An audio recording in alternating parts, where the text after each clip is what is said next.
Hello everyone, I'm Nick Witten, and today we will be examining Chapter 32, The Building of Global Empires, with an emphasis on European imperialism in Asia and the Pacific.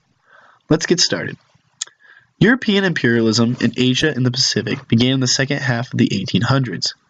During this period, European powers utilized more advanced technologies, superior economies, and better equipped militaries to subjugate parts of Asia and the entire Pacific and integrate them into vast overseas empires. These imperial holdings brought vast amounts of wealth to these empires by providing new raw materials and a market for manufactured goods. The first nation to benefit from imperialism was Britain. Britain was able to start imperial expansion far quicker than other European powers due to its rapid industrialization in the early and mid-1800s, as well as the rebuilding processes being done by other nations in Europe following the Napoleonic Wars. The first area to be claimed by Britain was South and Southeast Asia, primarily India.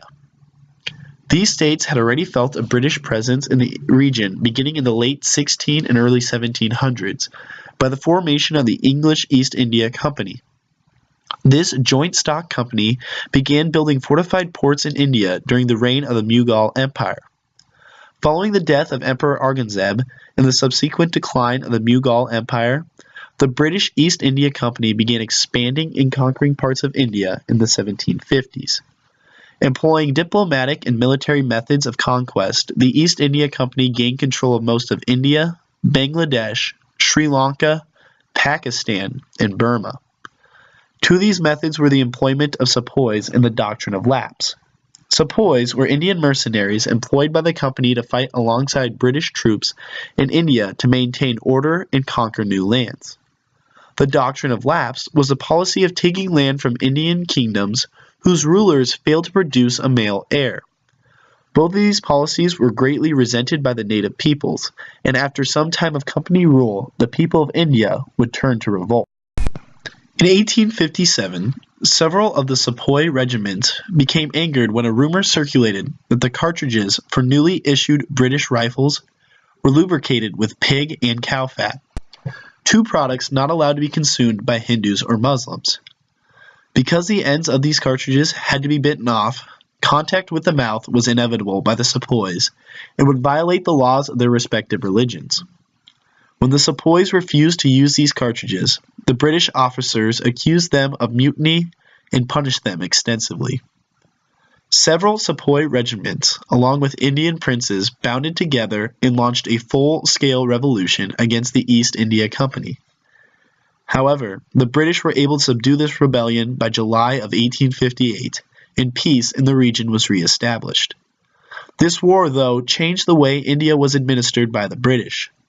The Mughal Empire that had dominated India prior was officially destroyed following the war, and Queen Victoria of England disbanded the East India Company in 1858.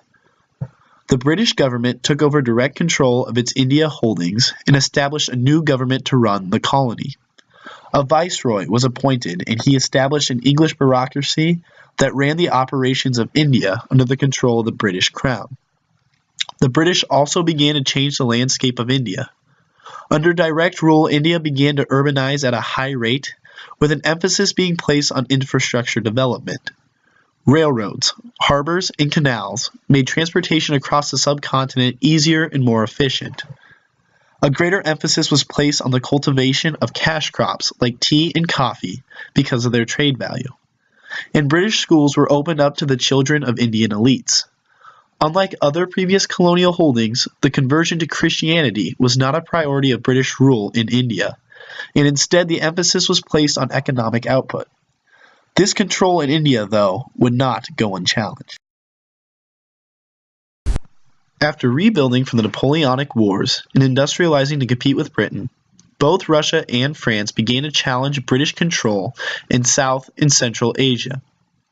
Following the weakening of the Ottoman and Qing empires in Central Asia, Russia began to probe expansion opportunities in the region south of the Caucasus Mountains. By the 1860s, Russian troops called Cossacks had taken control of the territories of Tashkent, Bukhara, and Samarkand, and pushed closer to the borders of British India in what became known as the Great Game. However, because of the collapse of Russian Tsarist rule in 1917 during the First World War, no real conflict between Russia and England occurred in India.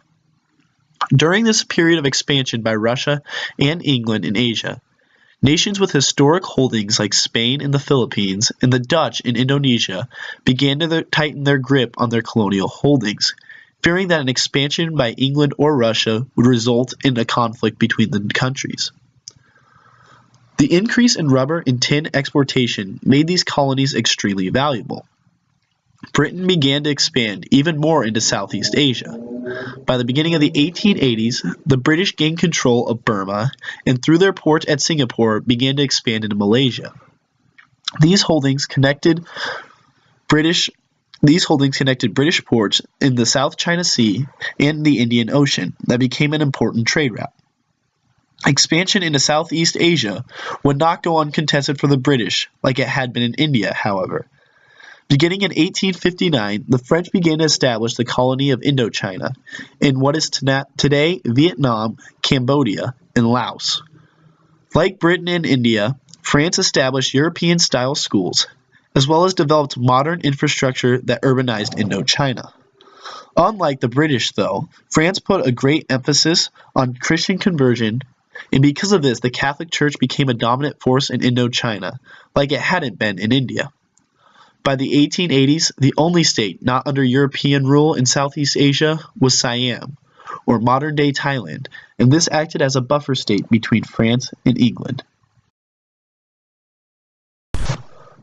Outside of the colonies of Australia and New Zealand, outright colonization of the Pacific region by European powers did not take place until the 1880s. Up until this point, the focus on the Pacific region was to establish trade bases and routes to expand economically in the regions already settled by European powers.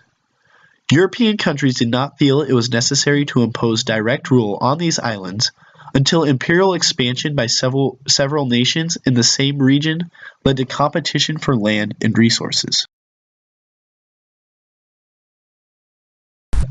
European explorers first discovered Australia at the beginning of the 17th century. However, settlement of Australia would not come until a century later, when Captain James Cook of England set foot at Botany Bay in 1770. Declaring the area suitable for colonization, Cook blazed a path for English settlement. In 1788, settlers, mostly criminals, established the New South Wales colony in Australia, and by the 1830s, the prospect of economic gain attracted thousands of English settlers to emigrate to Australia. This only intensified following the discovery of gold in 1851. A similar process occurred in New Zealand. After discovery by Cook and further exploration by whalers and merchants declared the island soil to be fertile and its extensive forests a source for lumber, settlers began to migrate to this region. European migration to New Zealand and Australia had catastrophic effects on the native Maori and Aboriginal population. The introduction of diseases like measles and smallpox to these areas killed hundreds of thousands of indigenous peoples, and their populations were significantly reduced. Conflict also erupted over land disputes.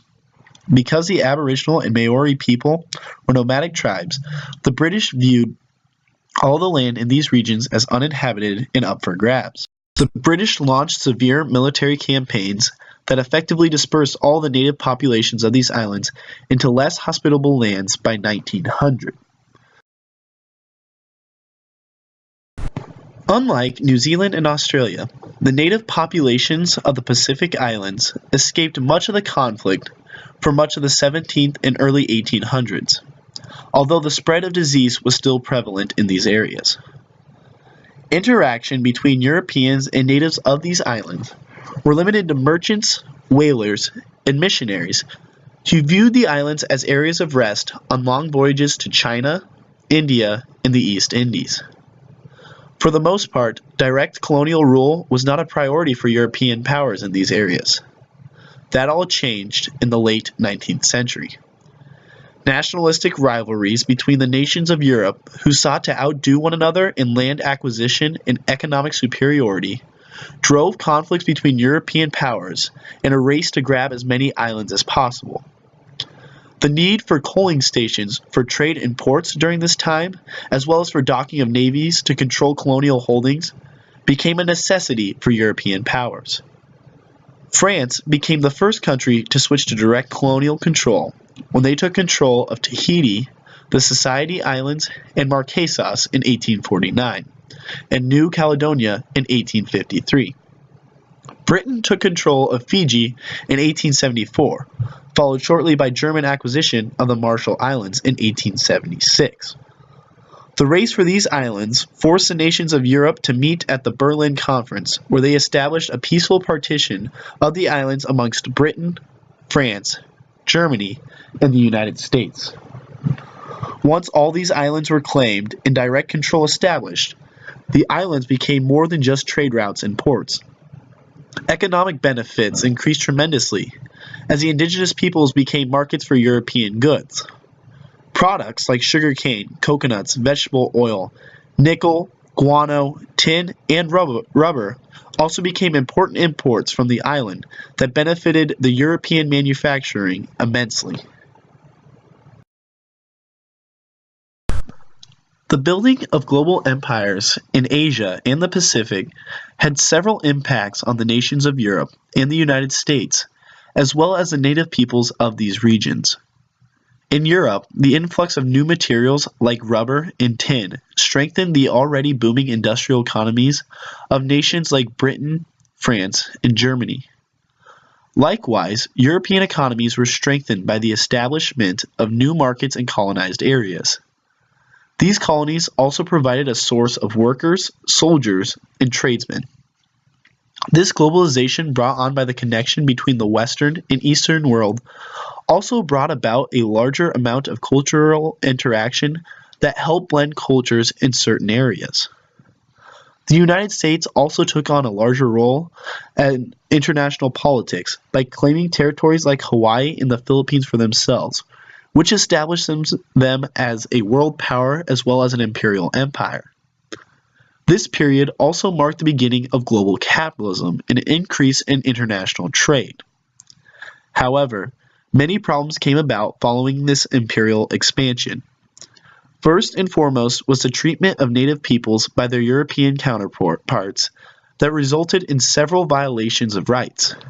Natives in Australia and New Zealand were forced to move to remote locations with poor agricultural conditions. Indian and Southeast Asian residents of European colonies were often impoverished compared to the white settlers, and only the extremely elite and affluent were given opportunities to hold public office or get an education. Social Darwinism became rampant at this time to justify the poor conditions European imperialists impressed on native populations. Oftentimes, many of these states brought under European control were done so by the threat or use of force. Diseases like measles and smallpox decimated certain populations as well.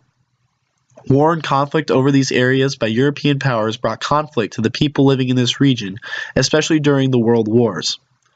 And ultimately, the impressment of ideologies, economic limitations, and lack of autonomy would limit the expansion of these nations to after the World Wars.